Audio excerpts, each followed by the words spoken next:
পারে, মেয়েরাও ভালো করতে পারে, তবে মেয়েরা একটু বেশি সিরিয়াস মানে লাইফ নিয়ে।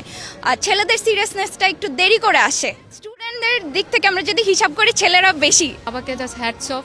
এটা নট অনলি মেয়েটা আমার আব্বুর ড্রিম অ্যাকচুয়ালি। মা যদি এই পর্যন্ত না থাকতেন, মার ছায়া বা হাত যদি আমার উপরে না থাকতো, অবশ্যই আমার এই পর্যন্ত আসাটা কখনোই পসিবল হতো না। সবাই এত ফ্রেন্ডলি, এত ভালো যে আমাকে এখানে আসার কোনো প্রয়োজনে পড়েনি। ড্যাফোডিলের জার্নিটা আমার জন্য অনেক থ্রিলিং ছিল। আমি একটা মোটামুটি বড় সড়ো স্টাডি গ্যাপের পরে এখানে এসে ভর্তি হই, একেবারে জিরো এক্সপেকটেশনস নিয়ে। কিন্তু এখানে আসার পর আমি একটা ক্যাম্পাস লাইফ পেয়েছি, অনেক সুন্দর। আমি এমনি এক্সট্রা কারিকুলার অ্যাক্টিভিটিসে অনেক অ্যাক্টিভ, তো আমার জন্য এটা অনেক ভালো একটা জার্নি ছিল। আমাদের ক্যাম্পাসটা অনেক সুন্দর, আমি পুরোটা ক্যাম্পাস ইউটিলাইজ করার চেষ্টা করেছি। আমি বিভিন্ন জায়গায় ডান্স কভার করেছি, গান গেয়েছি, পড়াশোনার পাশাপাশি। আর আমাদের ইউনিভার্সিটি অনেক সব দিক থেকে অনেক সাপোর্টিভ, তো আমার জার্নিটা ভালোই ছিল। Gender has nothing to do with this. আমার মনে হয় মনোযোগ দিয়ে পড়লে ছেলেরাও ভালো করতে পারে, মেয়েরাও ভালো করতে পারে, তবে মেয়েরা একটু বেশি সিরিয়াস মানে লাইফ নিয়ে। ছেলেদের সিরিয়াসনেসটা একটু দেরি করে আসে আমার মতে, মেয়েদেরটা একটু আগে আগে আসে। সো আমি বলবো যে পড়াশোনার দিক থেকে মনে হয় মেয়েরা একটু বেশি সিরিয়াস। স্টুডেন্টদের দিক থেকে আমরা যদি হিসাব করি ছেলেরা বেশি, মানে সংখ্যায় বেশি, যার কারণে তাদের সুযোগটাও বেশি। আবারও বলবো gender has nothing to do with any kind of talent or potential, যে কারোরই থাকতে পারে। এখানে হচ্ছে যে প্রথম অবদান হচ্ছে আমার বাবা মার। তারপর হচ্ছে যে এখানে আমি খুব লাকি যে ড্যাফোডিলে ভর্তি হওয়ার পরে আমি কিছু অনেক ভালো আমার সিনিয়র বড় ভাইদেরকে পেয়েছি, এবং হচ্ছে যে আমি কিছু বেস্ট টিচার পেয়েছি, যারা হচ্ছে যে আমার এই পুরো ড্যাফোডিলে গ্র্যাজুয়েশনের জার্নিতে হচ্ছে আমাকে সব ধাপে ধাপে স্টেপ হিসেবে আমাকে অনেক অ্যাডভাইস দিয়েছে, যার কারণে হচ্ছে যে আমি এখন বলতে পারি যে একটা ভালো পজিশনে আছি আর কি।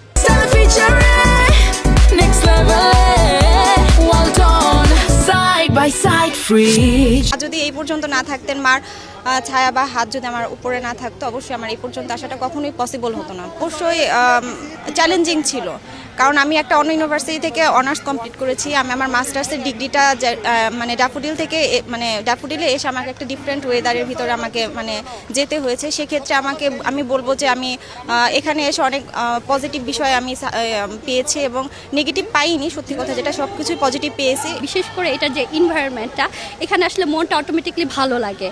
মানে হাজার পেশার মধ্যে মনে হতো না যাব, ক্যাম্পাসে গেলে মনটা ভালো হয়ে যায়। ফ্রেন্ডদের সাথে দেখা করা, আড্ডা করা, টিচারদের যে এত বেশি আন্তরিকতা, কোনো একটা প্রবলেমে পড়লে তারা খুব দ্রুতই আমাদের সলিউশন দিয়েছে। সব কিছু মিলে আমার কাছে খুবই ভালো লেগেছে। মিস করব হচ্ছে টিচারদের সাথে যে কমিউনিকেশনের যে বিষয়টা, যে প্রতিদিন হলে টিচারদের কাছে গিয়ে কোনো একটা নতুন নতুন বিষয় যে শেখার যে জিনিসটা, সেটা মিস করব। শুধু টিচাররা কিন্তু না, আমাদের প্যারেন্টসরাও যদি সাপোর্টিভ না হয় আমরা কিন্তু সামনে এগোতে পারবো না। কারণ মেয়েদের জার্নিটা কী হয় যে একটা সময় গিয়ে বিয়ে শাদী করে ফেলো, ঠিক আছে, 3 বছর 4 বছর যেহেতু journey, so 2 years 3 years 4 years অনেক লং একটা জার্নি। সো এতদিন ধৈর্য ধরে থাকাটা আমি মনে করি যে আমার মানে বাবাকে জাস্ট হ্যাটস অফ। এটা নট অনলি মেয়েটা আমার আব্বুর dream actually. So thank you so much আব্বু অ্যান্ড আম্মু, আমার ফুল ফ্যামিলি আর কি, সবাই এত সাপোর্ট করছে। অ্যান্ড আজকে আমি এই জায়গায় শুধুমাত্র তাদের জন্য আসলে। আমি ড্যাফোডিল আমি বিভিন্ন বিশ্ববিদ্যালয়গুলো দেখেছি, তাতে আমি দেখেছি ড্যাফোডিলের যে লেখাপড়ার মান এবং তাদের যে কার্যক্রম, তাদের যে শিক্ষকদের যে আদর্শটা এবং অনেক ভালো।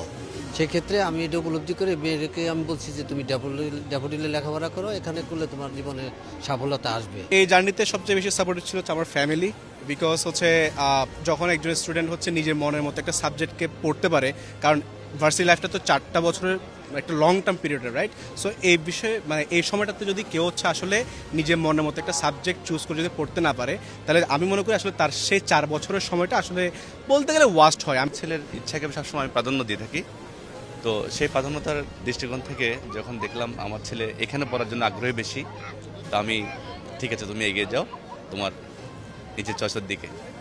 তো এর পরবর্তীতে যখন এখানে আসে স্যারদের সাহায্য সহযোগিতা দেখে সবুর খান স্যার, আফতাব স্যার এবং অন্যান্য যারা শিক্ষক মণ্ডলী এখানে আছেন, সবাই এত ফ্রেন্ডলি, এত ভালো যে আমাকে এখানে আসার কোনো প্রয়োজনে পড়েনি। আমি খুবই মানে